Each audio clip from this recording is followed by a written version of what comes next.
Welcome to another episode of our GEICO 15 Minutes or Less Coaches Show with the head coach Doug Wojcik, brought to you by GEICO, where 15 minutes could save you 15% or more on your car insurance. Call GEICO at 1-800-947-AUTO.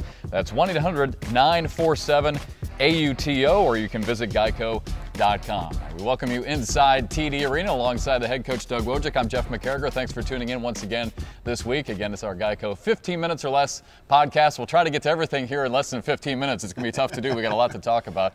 But Coach, let's just start things off. Obviously a busy weekend over the last 4 days here with college basketball. A great atmosphere here inside TD Arena and some really good teams from St. John's, Baylor. You guys played well. Boston College, some good basketball to be played. Absolutely, and that's 2 weeks in a row when you think about the Carrier game and the military tournament the week before and then our opener, and then 2 weeks. It really kind of projects basketball in the state of South Carolina. Great teams, certainly NBA prospects.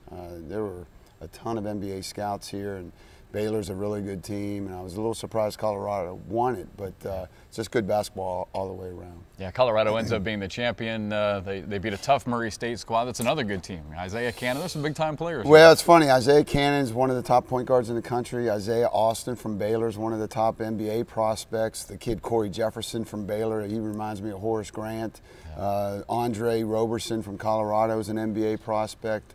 And then Dayton, you look at Dayton, their program and the way they travel and just the people they brought with them, it was a big-time atmosphere for Charleston. And again, Colorado wins it last night with a win over Murray State. A lot of basketball. Let's kind of rewind here and get right to it. You guys opened up with play against St. John's, then Auburn, then Boston College. So 3 tough matches back to back to back. And let's rewind all the way back to last Thursday.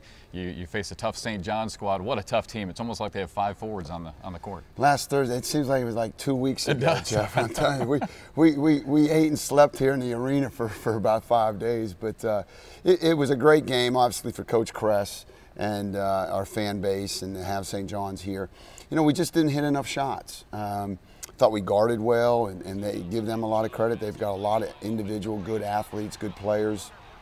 Rebounded fine, did some great things. We just didn't hit enough shots, and I really believe, looking back now, we didn't know it, but Andrew wasn't feeling well then. He hits the first 3 of the game for us, gives us the lead. It's 13-11 with 12 minutes left in the first half, and we get the ball right in the middle of the paint, and he gets called for a travel, and then from that point on, they get up 10, and then it becomes a 10, 12, 14-point game from that point on. So great effort for us, just didn't make enough shots. The good thing was, when you played 3 games in 4 days like that, you learned so much about your team. Going back to Thursday, I remember talking to you, St. John's throws a little bit of a zone at you, and it's something that you had to adjust to. And St. John's was so long, a little bit faster, a little bit longer, I think, than everybody thought. But again, another chance for you guys to learn. Yeah, well, they played Tuesday and played Detroit, and they played man for basically 30 minutes of the game. Yeah. Well, they really shocked me. I knew they'd go to their matchup zone, but when we won the tip, I couldn't believe that they went right to the matchup zone. And afterwards, Lavin just tells me, he's like, I'm not going to guard all those Izzo plays that you have from Michigan State. So he's been a friend for a long time, and good to see him back on the sidelines. But they just decided to play us the matchup the whole time, and learning a lot about our team and how we had handle all those things, and you know, just got to make shots. So again, against St. John's, get some open shots. I thought you guys still did a good job working your offensive sets, just didn't fall in. That brings you to Auburn on Friday, and the bad news right away, Andrew Lawrence can't play. You talked about him. He was ill on Thursday, able to play through it. Couldn't get through it on Friday, and it was tough not having him against Auburn. Yeah, but still, the guys played well. Yeah, they did. You know, it's just Andrew, I guess, was feeling bad Thursday night, starts throwing up, and we don't know. And I don't think we could have done anything to prevent it, but we may have been able to get the IV bags in him a little bit earlier. But it's not a good feeling as a coach to have your leading scorer, basically your one senior who's playing, who's experienced. He's my most experienced player, going against an Auburn team that you know you can compete with it. You know you can win. And kids did a good job. Offense was really kind of stagnant. And really Thursday and Friday, looking back, we've always been aggressive defensively. We've always been aggressive rebounding the basketball, but we just weren't aggressive offensively. And when I say that, just trying to get other guys shots and help each other a little bit more, not just swing the ball around and then take the first open shot, but try to penetrate the seams of the zone. And that's what they did too. They played the 2-3 zone. And then give their one senior credit, Frankie Sullivan. He has 25, 30 stitches in his arm from Thursday night. and he does play. Right. And he goes for 20 second half points, and he loses like 4-point games. So. Right, 55-51 was the final on that one. You talk about learning about your team, though. Matt Sundberg was able to come in, give you some valuable minutes, hit some big shots in that game. He did, and I mean, you kind of look through the weekend. Everyone sort of had their moments. Because as we move forward here, we'll talk about Sunday, and Willis came out, and Willis was himself on Sunday. Well, Matt, really helped us, and then Matt helped us on Sunday. So I think Matt's kind of getting into a groove. I'm getting into a groove with Matt a little bit. In Matt's case, a lot of times it does become matchups and who he can guard at times. But as we move forward without Trent, the roles will have to be reshuffled. And that's the thing. Thursday we play. Friday we don't have Andrew. We have no time to practice without Andrew. Right. Then on Sunday, when you're playing your third game in 4 days, you really don't do a lot as a team on Saturday. I mean, I know Colorado came in here and Tad Boyle, their coach, all they did is shot free throws. And we just walked through some things. So you're really not practicing without Trent. So we'll kind of get, have some regroup time this week, have a tough game at Baylor on Saturday. But, the pie in the sky is really that March tournament, and that's what we're aiming for. Well, so let's skip ahead then. After a day off on Saturday, come up on Sunday, you got a matchup against Boston College. You and I joked in the pregame show on the radio broadcast, really more of a look to a Big Ten team, really. Yeah. Just some big bodies, got some guys who can shoot. But again, you win or you play on Friday with no Andrew Lawrence, and then a freak injury with Trent Wiedemann in that same game where he tweaks his ankle. He's out indefinitely, so all of a sudden you're without him on Sunday to take on Boston College, a team that's got about, 3 7-footers and a ton of guys who can shoot, but you guys end up playing really well. Well, I tell you, I mean, a lot of guys played well, and Andrew deserves all the credit. Boy, Ajay Baru, 38 minutes, battled 2 7-footers. Did a great job. I was joking with the guys. I mean, Ajay did all the work, and Willis got to clean up all the rebounds. Willis ends up with 11 rebounds, and Ajay's doing all the physical work for him to get those. But really proud of the team. What he's done up at Boston College, he's in a tough situation in the ACC, so he's built his team to run a different offense, a Princeton offense, kind of like what Northwestern does in the Big Ten. Really skilled players, big, strong kids, and they're going to be a good team. They're a young team as well, but this is where your defensive principles and your defensive staples and your habits really come into play because, under normal circumstances, you're going to take 2 or 3 days to practice for a Princeton offense.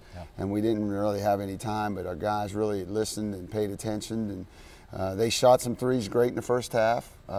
You have to defend the three-point line against the Princeton offense, and we really did a good job of that in the second half. Really 3 big things I wanted to touch on. We kind of hit on a couple of them already. Willis Hall with 11 rebounds for you. Which is that's a mislead. No, I'm just kidding. I know. But Ajay Baru, I know you guys have been working very hard in practice on getting that go-to post move.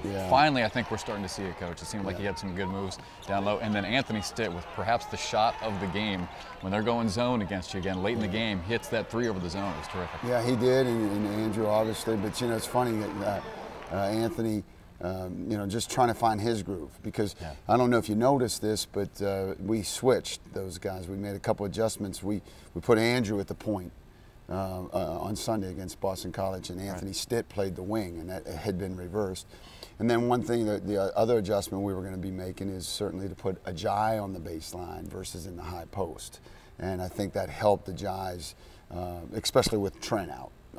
It helped maybe simplify things for Ajay. But, all the guys really stepped up. We had a great, locker room afterwards. I think there was a sigh of relief. I think they know that, hey, there is the expectation level to win those kind of games. And they know they could have won Thursday, and they know they could have won on Friday. But it's a work in progress, and I was just really pleased to see a lot of guys do some great things, and particularly Willis. I just think that Willis needs to sort of be a fiery guy for us, which is what he was, and got those 4 offensive rebounds, and really got the fans love Willis, and they really appreciate his work ethic. And I want that for all of my players. I want them all to look at our players in a good way, in a way that they're workmanlike and they can appreciate their effort. He's the head coach, Doug Wojcik. It's our GEICO 15 Minutes or Less podcast. We'll take a break. When we come back, you go from taking on St. John's Hurricanes and taking on the likes of Boston College and Auburn. Next up, 16th ranked Baylor. That's all. We'll talk about that when we come up in return here on the podcast. GEICO says, let's make life simpler. Look, I'm all for modern conveniences. But ask yourself, do you really need a blender with 23 buttons just to chop an onion? At GEICO, we think life should be simpler. So we make it super simple to save on car insurance. Just one click and you could be on your way to saving hundreds. Come on, people. Life doesn't have to be that complicated. GEICO. 15 minutes could save you 15% or more on car insurance.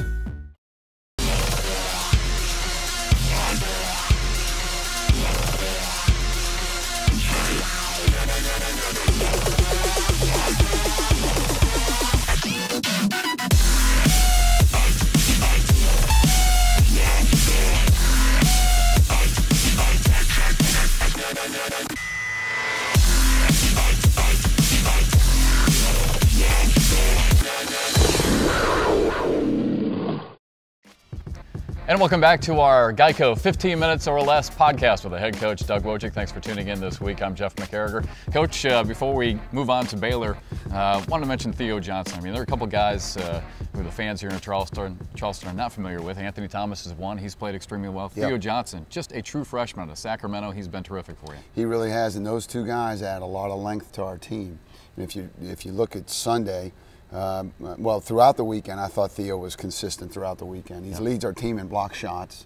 My son looked it up on the stats in the NCAA. He says that Theo's he's 43rd in the country in blocks right now. So he kind of looks those kind of stats up. But Anthony Thomas had a stretch also on Sunday where he goes inside and scores for us and kind of gives us the lead. But couldn't be more happier with those guys, and they add length and athleticism, which helps us as we go down through the season.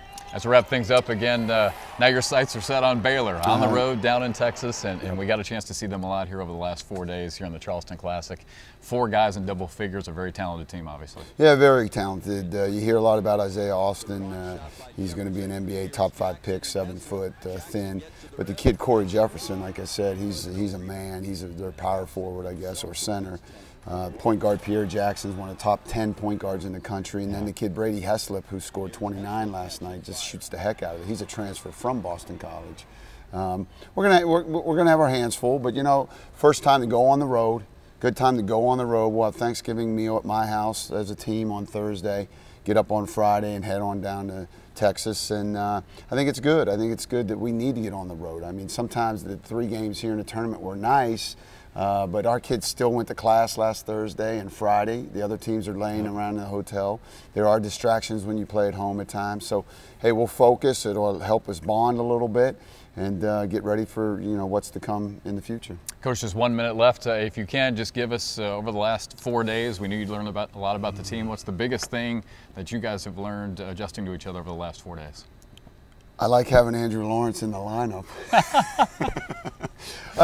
No, just definitely use him in the lineup. I mean, just probably on. I don't have enough time. I've learned something about every one of our guys. Yeah. And I've learned, some, the points about being aggressive offensively, and we have nothing to lose, and this is a journey, and let's get better, and they've really. The other side of it is defense and rebounding. They have done an unbelievable job. I couldn't be more proud of them. So it's a lot of things. We could be here for an hour, but we only have 15 minutes. But Andrew Lawrence does help to have in the lineup. Thanks so much for your time. Good luck against Baylor. We'll talk to you again next week. Appreciate it. That's Doug Wojcik, head coach for the College of Charleston. Thanks for tuning in for another episode of our GEICO 15 Minutes or Less. Hopefully we made it under 15 minutes this week. A lot to talk about. Thanks for tuning in. We'll talk to you again next week.